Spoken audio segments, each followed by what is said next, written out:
Hello students, இன்றைக்கு நாங்கள் என்ன பார்க்க போகிறோம்னா 2023 2024 ஆண்டு நடைபெற்ற ஓஎல் மேத்ஸ் பேப்பரோட அடுத்த 7 கேள்வியின் எக்ஸ்பிளனேஷன் நாங்கள் இப்போ பார்க்க போகிறோம். முதலாவது கேள்வி, அதாவது 8வது கேள்வி என்ன கேட்கணும்னா 2023 ஆண்டில் நிமலனின் மாத வருமானம் 1,38,000 இருந்தது. நிமலன் ரூபாய் 1,00,000 பார்க்க கூடுதலாக பெற்ற வருமானத்திற்கு 6 வீத வருமான வரியை செலுத்த வேண்டியிருந்தது. அதே ஆண்டில் ஒரு மாதத்திற்காக நிமலன் செலுத்த வேண்டியிருந்த வருமான வரியை காண்க. சரியா? இதில் அநேகமான ஆட்கள் விடுற பிழை என்னென்னா 1,38,000 அவை 6 வீத வருமான வரி கண்டு கொடுத்துருவினோம். ஆனால் அப்படி இல்லை. அவை கேள்வியில் தெளிவாக சொல்லியிருக்கணும். 1,00,000 பார்க்க கூடுதலாக பெற்ற வருமானத்திற்கே 6 வீத வருமான வரி உண்டு. அப்போ நாங்கள் ஃபர்ஸ்ட்டாக என்ன காண வேணுமெண்டா 1,38,000 கூடுதலாக, அதாவது 1,00,000 கூடுதலாக எவ்வளவு பணம் பெற்றிருக்கிறாருங்கிறது பார்க்க வேணும். சரியா? ஓகே, அந்த 1,00,000 கூடுதலாக பெற்ற பணம் எப்படி பார்ப்போம்னா அவற்றை வருமானம் 1,38,000. அதில் இருந்து 1,00,000, அதாவது 100,000 கழிச்சாத்தான் எங்களுக்கு அவர் 1,00,000 பார்க்க எவ்வளவு கூடுதலாக வருமானம் பெற்றிருக்கிறாருன்னு வரும். எவ்வளோ காசுண்டா 38,000 வரப்போகுது. இப்போ ഇതിൻ്റെ 6 வீதம் தான் என்ன வருமான வரி, அதாவது 1,00,000 கூடுதலாக பெற்ற பணத்தின் 6 வீதம் தான் என்ன வருமான வரியாக அறவிடப்படுகிறது. நான் உங்களோட விளக்கத்துக்காக மட்டும் இதை எழுதுகிறேன். 38,000 இன் 6 வீதம். ஆனால் நீங்கள் எக்ஸாமில் இது கட்டாயமாக எழுதி செய்தால் தான் மார்க்ஸ் இருக்குமெண்டு இல்லை. இந்த வரி தேவையில்லை. உங்களோட விளக்கத்துக்காக நான் எழுதி காட்டுறேன். உங்களுக்கு தெரியும் 38,000 இன்னண்டா தெரியும் என்ன செய்யணும், பெருக்க வேணும். அதே நேரம் இந்த 6 கொண்டே நேரடியாக பெருக்க இயலாது. இந்த 6 வீதத்தை நாங்கள் பின்னமாக மாற்ற வேணும். என்னென்ன பின்னமாக மாற்றுவோம்? 6×100. இப்போ சுருக்கலாம். என்ன செய்யலாம்? கீழே 2 0 மேலே 2 0 வெட்டுப்படும். அதுக்கு பிறகு மிச்சமாக இருக்கிற ஒரு 0 கொண்டு அப்படியே போடுங்கோ. பிறகு என்ன செய்வீங்க? இதை இதால் பெருக்கினா 2,880. ஓகே தானே? இது ரூபாய் கேள்வி என்றதால் நாங்கள் கொடுத்த விடைக்கு முன்னால் கட்டாயமாக என்ன செய்ய வேணும்? ரூபாய் என்று போட வேணும். சரிதானே? விளங்குதானே? இதுக்கு எப்படி புள்ளி கொடுத்துருக்கணுமெண்டா நீங்கள் இந்த செய்முறை போட்டிருந்தீங்கண்டா ஒன்று, சரியான விடையுடன் சரியான இந்த செய்முறையை போட்டிருந்தீங்கண்டா மொத்தமாகவே 2 புள்ளிகள் கொடுத்துருக்கணும். சரியா? இது விளங்குதானே? இப்போ நாங்கள் அடுத்த கேள்விக்கு போவோம். ஓகே, இதில் அவ என்ன தந்திருக்கணும்டா ஒரு சதுரத்தையும் ஒரு ஆரச்சிறையும் வச்சு ஒரு சேர்த்தி உருவம் தரப்பட்டிருக்கணும். உங்களுக்கு அவை தந்த தரவு என்னண்டா 14 சென்டிமீட்டர் ஆரை. அதே நேரம் அந்த ஆரச்சிறையின் மைய கோணம் 45 பாகையாகவும் இருக்குது. இவ்வுருவத்தின் சுற்றளவை காண்கன்னு கேட்கணும். சரியா? சுற்றளவுன்னா என்ன? பேர்லேயே இருக்குது. சுற்றி வர அலை என்ற பேர்லேயே எங்களுக்கு விளக்கம் தெரிய போகுது. நாங்கள் என்ன செய்ய போகிறோம்னா ஏதாவது ஒரு பாயிண்ட்டை பிடிப்போம். அதாவது இதில் தொடக்கலாம், இதில் தொடக்கலாம், இதில் தொடக்கலாம், இதில் தொடக்கலாம். ஏதாவது ஒரு பாயிண்ட்டை பிடிச்சு இடைகளுக்குள்ளே போகாமல் சுத்த வர அளந்து கூட்டி விட்டோம்டா. சரி, ஓகே. இப்போ நான் இந்த பாயிண்ட்டை பிடிக்கிறேன். இதை பிடிச்சோம்டா என்னென்னு வர போகிறேன்டா இப்படி இப்படி இப்படி வர போகிறேன். சரியா?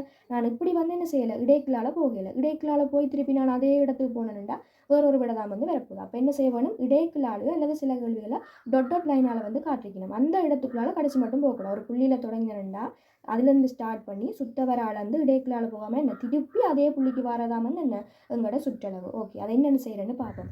அவையே 14 சென்டிமீட்டர் தந்துட்டினோம். அப்போ இது 14 சென்டிமீட்டர்ண்டா 4 பக்கம் சமன்ண்டா அவையே தரவில் தந்திருக்கணும். அப்போ இதுவும் 14 சென்டிமீட்டர், இதுவும் 14 சென்டிமீட்டர், இதுவும் 14 சென்டிமீட்டர், அதே நேரம் இதுவும் 14 சென்டிமீட்டர் வரும். சரியா?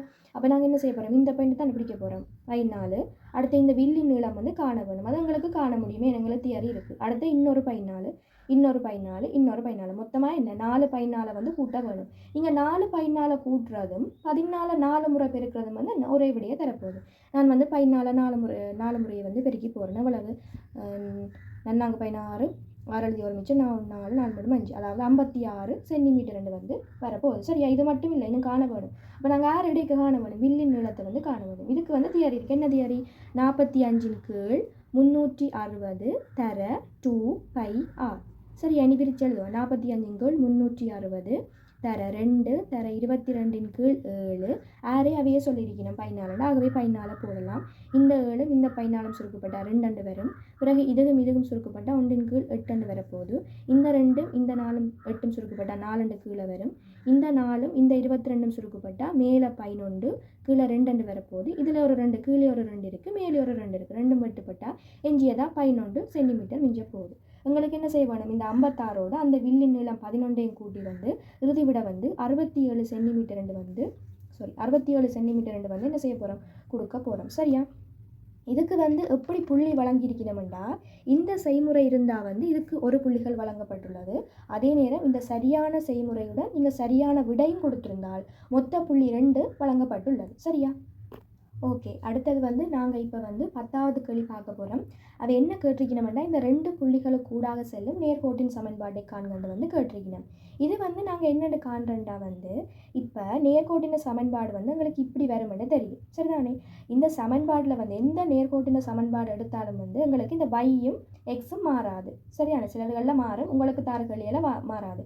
வையும் எக்ஸும் வந்து கடைசி மட்டும் மாறாது. நாங்கள் வந்து எதை கண்டு இதில் பிரதியிட்டு கொடுக்க வேணும்னா, இந்த எம்மையும் சிஐயும் பிரதியிட்டு கொடுத்து விட்டால் சரி. ஓகே, சில பேருக்கு இப்போ விளங்கும். ஓகே, நாங்கள் எம் காணலாம் தானே, 2 புள்ளிகள் தந்திருக்கணும், ஆகவே படித்திருந்து காண தெரியும், சி என்னென்று காண்றது அது கஷ்டம் இல்லைன்னு யோசிப்பீங்க. அப்படியெல்லாம் இல்லை. இப்படியான கேள்விகளில் அவன் வந்து ஒரு க்ளூ ஒன்று தந்திருப்பான். என்னென்னா, இப்போ இந்த 2 ஆள்கூறையும் பாருங்கோ, இதில் வந்து இந்த ஆள்கூறுண்ட வந்து எக்ஸ் ஆள்கூறு வந்து என்னவா இருக்குது, பூஜ்ஜியமாக இருக்குது. ஆகவே எக்ஸ் ஆள்கூறு பூஜ்ஜியமாக இருக்கிற வந்து இந்த புள்ளின்ற ஆள்கூறு இருக்குது தானே, இதை வந்து நாங்கள் எடுத்தோம்னா இந்த எக்ஸ் ஆள்கூறு பூஜ்ஜியமாக இருக்கிற அதே நேரம் y ஆள்கூறும் 2 தானே இருக்குது.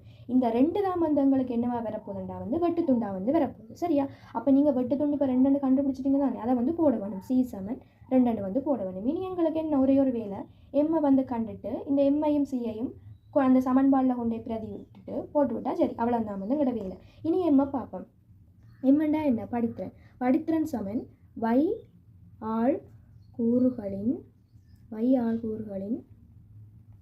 வித்தியாசத்தின் கீழ் வித்தியாசம் கீழே எக்ஸ் ஆள்கூறுகளின் வித்தியாசம்.